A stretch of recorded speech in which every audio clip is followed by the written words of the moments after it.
sermon series that we're calling Foolish Wisdom. We've been going through 1st and 2nd Kings, mainly looking at them through the lens of Solomon and Elijah and Elisha. And the story of Naaman, the story that Coley read just a little bit ago, that this is one of my favorite stories in the Bible. And I hear what you're saying. You're like, yeah, but you say that about all of them. I don't flaunt your failures, okay? I love the story of Naaman because it's so, the way it ends is so different than how we think it should. It's so different than how we often understand how we are saved and how God expects from us. Because so often we end up kind of being kind of like the Israelites throughout history, that we kind of expect God. It's like when I finally have faith, when I'm showing myself holy, when I'm doing that, then God will finally show up and there'll be all this greatness and it'll be so wonderful, right? Like that's kind of what 1st and 2nd Kings is about. Like we started off with Solomon, and the story of Solomon is amazing. Like God gives him all of this wisdom, and truthfully, he doesn't seem to use it. Like he just basically serves himself, and he's like, my father wasn't able to build the temple of God, I will build it, right? And he does all these huge gilded ways of showing the glory of God as he builds this massive temple. But the problem is, all that holiness of Solomon is hollow. It's hollow because he forgets who God is. And God is, I am the God who rescued you out of Egypt, who took you out of slavery. I am that God who took you out of there. And Solomon builds that temple with slave labor. Ooh, that's bad. That's bad. Like it's just a hollow religion to him. And you can see, because it's that hollowness, it all just collapses afterwards. Even though they kept expecting all this greatness all around. And then after that, in kind of the shambles of all this, prophet Elijah comes onto the scene. And Elijah does these amazing things for the Lord. And like on the Battle of Baal Bluff, that's what I call that one thing, where he takes all the prophets of Baal on top of the mountain, and there's this big showdown. Like, and it shows how God is with him. But Elijah's not perfect either. He kills those prophets of Baal up there. Hundreds of them. That's not good. That's not good. And you can tell Elijah's depressed after that happens. And he goes and he's like hiding in a cave.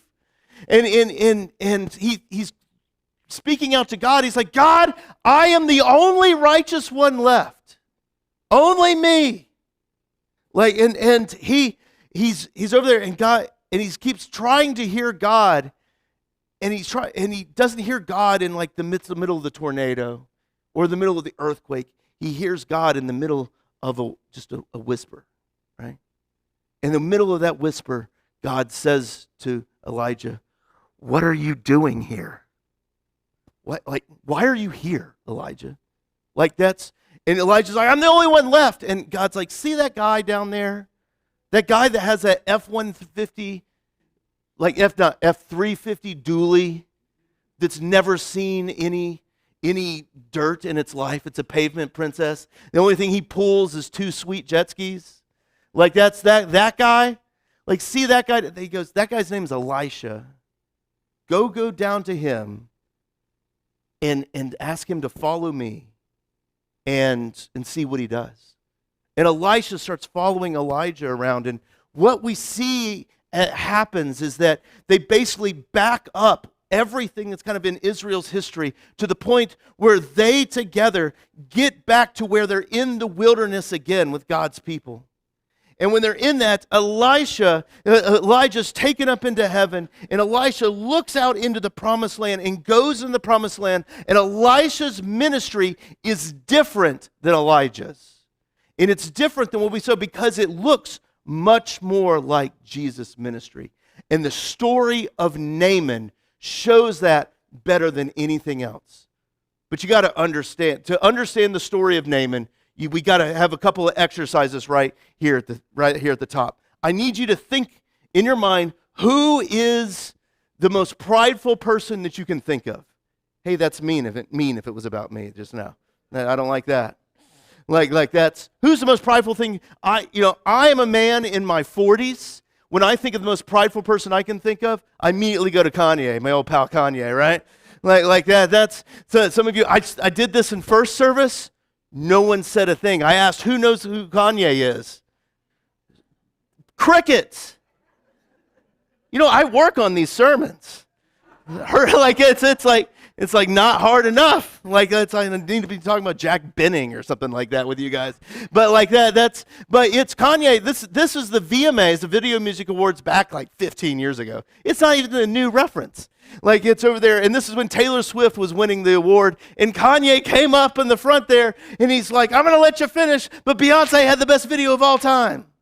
Like in front of, like, that's not a nice thing to do. But no, Kanye, like, he thinks he's God, all that stuff. Like, it's Kanye over there. But I think, like, today, I think that we have a lot of people that have huge pride issues. I mean, you're looking out around, like the tech landscape right now with all these like, these guys that have way too much money in the tech sector building these giant, like the data centers and all that stuff. Do they care with the will of the people? No, right? They're just like, whatever I can do, right? Like that's over there. You put yourself into that mentality, and you can start grasping what's going on with Naaman.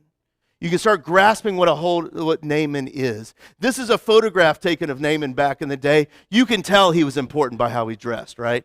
If this guy walked in right now, you'd be like, that guy's important. Like that's, you could tell that right there. Like that's, but Naaman he's from Syria, modern day Syria now, and he is like a decorated general. And he has become the right hand to his king because he's given just victory upon victory upon victory for his king. Like his king owes him everything. Remember, this guy is not Israelite. He's not of the people of God. He is a foreigner, right? Like so he's done all these things for his king, but he's got a problem. He's got leprosy. Like, and that's not good. It's incredibly contagious disease back then. And it ostracizes you, and there's no cure for it. And they don't know what to do. And they're kind of worried about it in the courts one day. And this one girl that was that had been kind of taken into slavery out of Israel, her overheard them talking about the leprosy. And she goes, there is a prophet in Israel that can heal your man of leprosy. And they're like, really? Like, say more. Like that, I'm so excited. Like that's, and so Naaman goes to his king, and he's like, King, can I please go to Israel so that I can seek healing from my leprosy? And the king's like, man, if there's a chance that you'll live longer, you've been giving me nothing but good things. Go be healed. And he sends him out. But he doesn't just send him out with like Naaman and like there's like one other dude named Dale, like this. It's like Naaman and Dale going to like Israel, right? Like that's no. Like it's a whole like bags of gold, like just this whole parade, entourage of people. Like just imagine just imagine like a huge parade of people going forward, and the king writes a letter. And I'm not going to read you the letter, but I'm going to give you the general gist of that letter. And it's basically like, from the king of Syria, like that's, if you could please heal my boy Naaman, I would appreciate it. Thanks. Like that. That's XOXO kind of thing. Like that. That's what he does. And so here's this guy, Naaman, man of war, going with the entire power of the Syrian kingdom behind him, going forward into Israel, and he comes in, and what's wild is that Naaman is coming into there in this kind of old way of thinking. He thinks that he's going to purchase his salvation. He thinks he's going to pay to be healed. And so he comes into Samaria, which is the capital of Israel at that time. He comes into Samaria, and just imagine, he's got a whole parade of people around him. He's coming in like he's Prince Ali, right? Like that's like the whole thing, like riding in on elephants and all these things like that. And he comes in now. He comes in with all of this pomp and circumstance and the power of the kingdom behind him. What do you think the king of Israel thinks about Naaman in this moment? Like, is he glad? I'm like, oh, I'm glad you showed up today. Like, no, he's scared. He's like, are these people trying to, they want me to heal them of leprosy? I can't do that. Like, I can't just send them home now and then the king of Syria is like, well, that makes me angry. Let's just take him over. Like that's like, let's off with his head, right? Like, I can't do that. And Elisha hears this and he goes, send them over to my house. Send them over to my house. And so that's what he does. So Prince Ali, basically, Naaman, the whole parade and entourage now goes down to Elijah's house. And this is what it looked like in this photograph that was shot during that point in time. And so he's there with everybody, right? And Naaman goes up and knocks on his door. This is great right here. Now, you got to imagine this. Elisha would have known that he was there. Like, he called for him, right? Like, he would have known that he was there. No doubt about it. And all these things, it would be like, let's say the president showed up at your house for whatever reason, you would know that the president was there. Because about an hour before he showed up, the helicopters, you're like, oh man, I'm going to be on cops tonight. Like that, just ba ba ba ba ba ba ba ba. Like that's all the things around there. You'd be like, why are there guys dressed in black all in my backyard with guns? I'm uncomfortable, Like all of these things. This is how it would have been with him. And so when Naaman knocks on the door, you would expect the prophet of God to go, oh, Naaman, so good to see you. You want some lemon bars? You would say something like that, right? But that's not what he does. Elisha's servant answers the door to Naaman, man of war, full assembly behind him and all that stuff. There's so much power behind him. And he's like, oh yeah, you want to be healed of leprosy? Go wash in the Jordan River. It's a slap in the face to Naaman. Like, how dare the prophet not come out to him? Like, remember, God doesn't work in the ways that we often think that he should, right? Like, the messenger, the servant of Elisha, comes out and tells Naaman to wash 7 times in the Jordan, and he'll be cleansed, restored to him from leprosy. And Naaman, I imagine he's like, what? I'm not going to do that. That's really, nope, I'm not going to do that. And he burns with anger about it. Now, I want to read some of this. This is from a translation that's called The Voice. I like The Voice. It has a little bit more, spice to it over there. But I like how it renders out this conversation. So this is 2 Kings chapter 5, verses 11 and 12. He goes, and this is Naaman. What is this? I came here thinking that Elisha would come outside, call upon the name of the Eternal One, his God, and that Elisha's hand would pass over the sores and heal my skin disease, not the waters of the Jordan River, the Abia and the Pophar. I don't know how to pronounce those things. Like rivers in Damascus, they're so much better. They're so much greater than all the rivers in Israel combined. This is a puny river. It's a terrible river, Like that's. Why couldn't I just go to those? If this is all you wanted me to do, why did I have to come here? Right? Like in Naaman's pride, he's being slapped in the face 3 times. First off, the prophet of God didn't come out to see him. That's not good. There's absolutely nothing great about what he's being asked to do here. And the Jordan River is a terrible river. It would be like if we were at your house and you're like, I sure would like to be baptized. That's great. Let's go to the tiny canal behind my house. Let's get you baptized there. You're like, I hear other churches down the road are doing it in the ocean.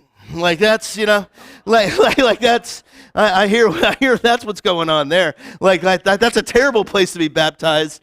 You have alligators in there, It's like, oh, it's all right. The Lord will provide, like that's, and so like that's, it's just, it's no good. It's no good. Like that's, and we can kind of understand it at a thing.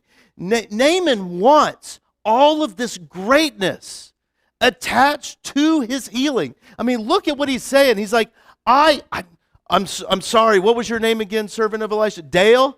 I appreciate what you're doing, Dale. But I expected that Elisha would come outside here, not you. I expected him to come out, call on the name of his Lord, the eternal one God, and that Elisha would pass his hand over and heal my sores.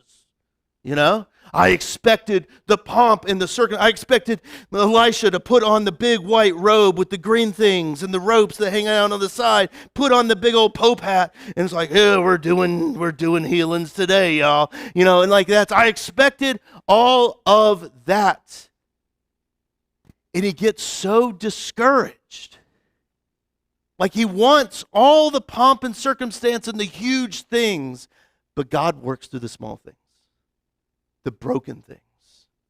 And I think we get angry and discouraged a lot of times because we hear all these stories, right? Or we hear what other people are saying. It's like, oh man, all these miraculous healings that have happened. God walked on water, expanding his kingdom, causing all these people to believe. And so we expect God to do these same big things to heal our brother, to save our cousin who's a dirty atheist, right? Like to enlarge the church.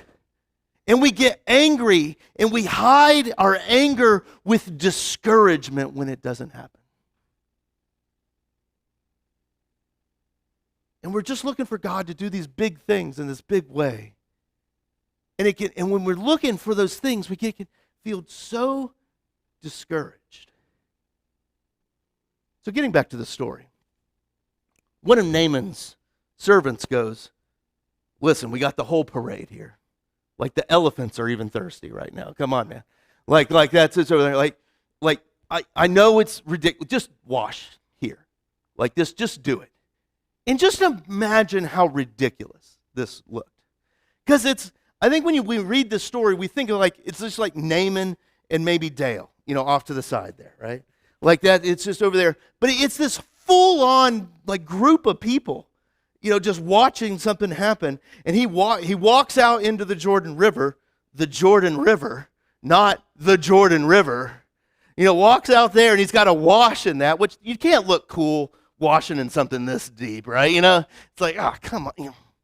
Like that. That's like you're trying to get over. It's like, and everybody's watching, right? It's nothing special, and it's ridiculous looking, but you can imagine he's probably like, all right. 1.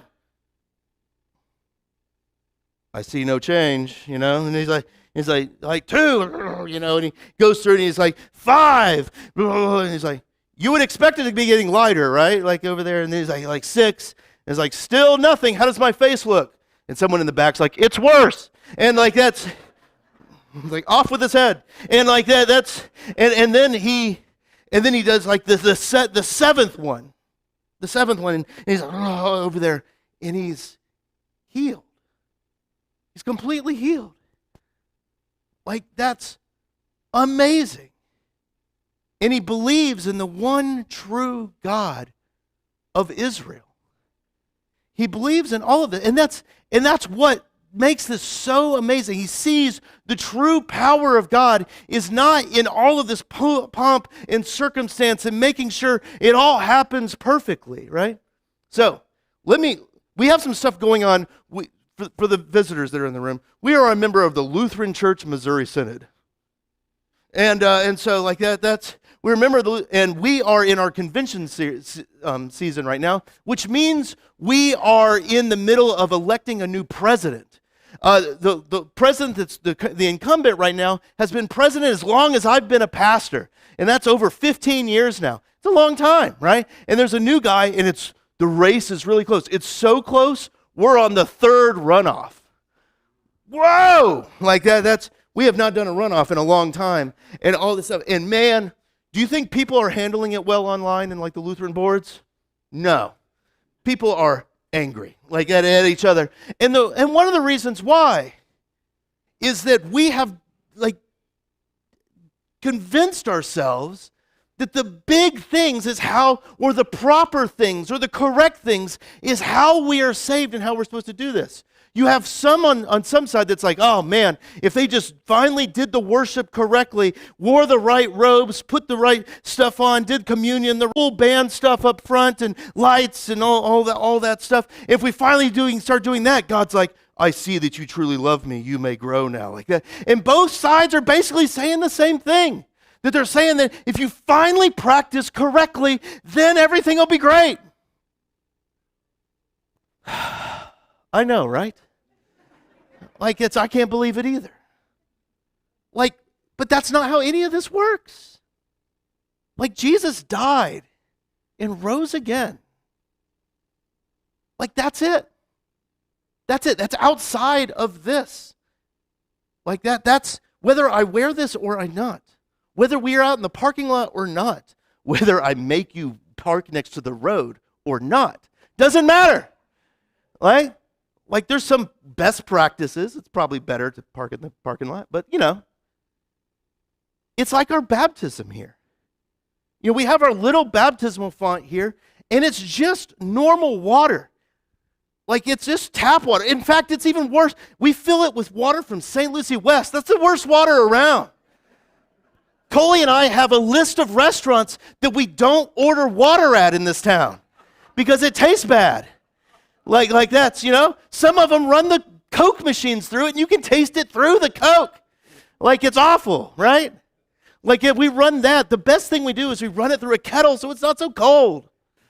Like it's just normal water. And I'm going to get in a little trouble. I don't think anyone from my friend Mark's church watches. If you guys are watching, you're doing great. But he was telling me the other day that they used to have a practice where people would go to the Holy Land and they would get a vial of the water from the Jordan, and every baptism, they'd put a little bit in there, like, oh, same waters of Jesus. Like that's over there. Is that bad to do? No. Is it good to do? No. Like it's fine. It's just water. Like the whole point of it, it's not any better because you did that.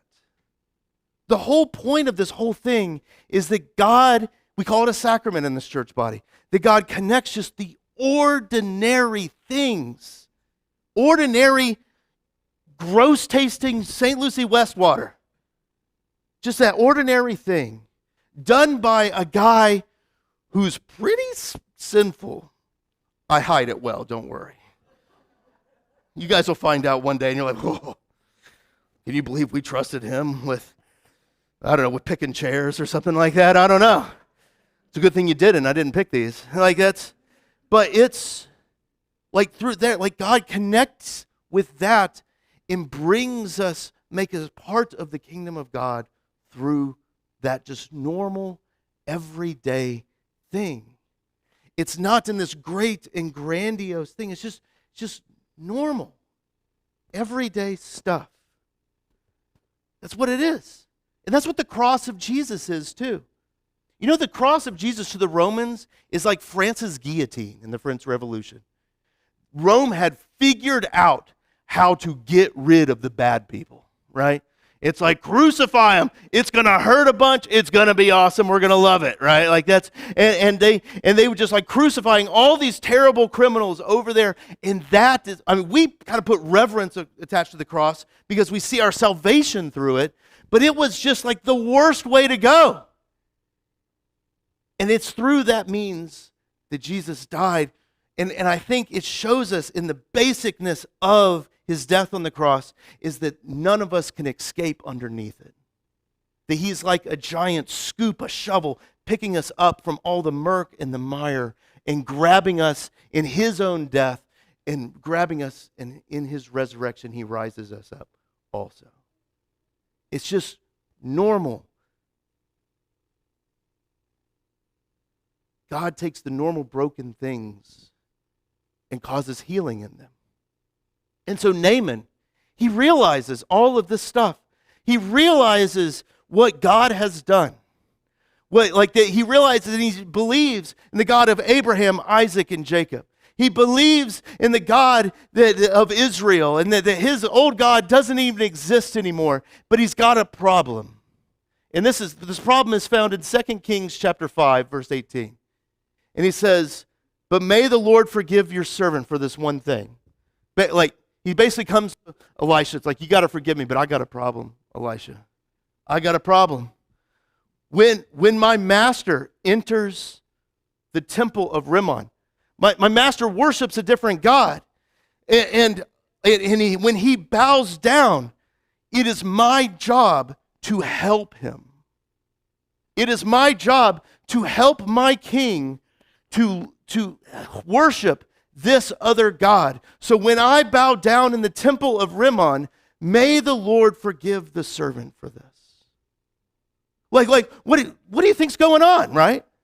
What do you think's happening? This is a huge thing. He's basically telling him, what do I do, Elisha? I have to help my boss worship another God. Now, how would you handle this situation? Well, if someone came into my office and said, I gotta help this guy worship another God, what would you expect me to say? You should probably do something else, right? Like stop going to 7 Brew, all right? I don't know, that's a weird joke. I understand why you didn't laugh. Stop doing all this stuff, right? That's what we would expect. Get your life in order. Go a different way if that's all that stuff. Don't do that thing. Jesus saved you from all that. What does Elisha say to him? He says, go in peace. Elisha's ministry is different than everyone else's. It has such a confidence in the work, in the healing, in the salvation of our God, in what he does, as a confidence that is expressed out in the death and the resurrection of Jesus, that is what saves you, that even when we are having to face difficult times, we don't have good answers for anything in our lives, we can look at what Jesus says through the prophet Isaiah, through the prophet of Elisha today, that he says, I know it's difficult. Go in peace. Go in peace. You are a new creation. You've been washed with the common waters of baptism. And we can say, but the world is so difficult. I don't know what to do. Have peace. It's okay. You're not going to get it all right. Lord knows that. But you go forward. Go in peace. God is with you. Jesus died and rose again. Salvation is secure in him. Simply go. Bring peace to other people. Go with the new creation and the Spirit of God himself that is on you. Don't look for that big stuff all around, all the pomp and circumstance and all these things. Simply go forward because God has saved you, even in the normal, everyday stuff. You are his. So go in peace. And you know what? That's foolish wisdom. Foolishness. But it's also good news. And we'll end right there. Let's say a prayer. God, we thank you that you love us so much, that you're with us and you're guiding us. Lord, when we don't know what the paths in front of us are, Lord, help us to just go in peace, knowing that you have saved us, you've saved everyone else. Thank you, Jesus. Amen.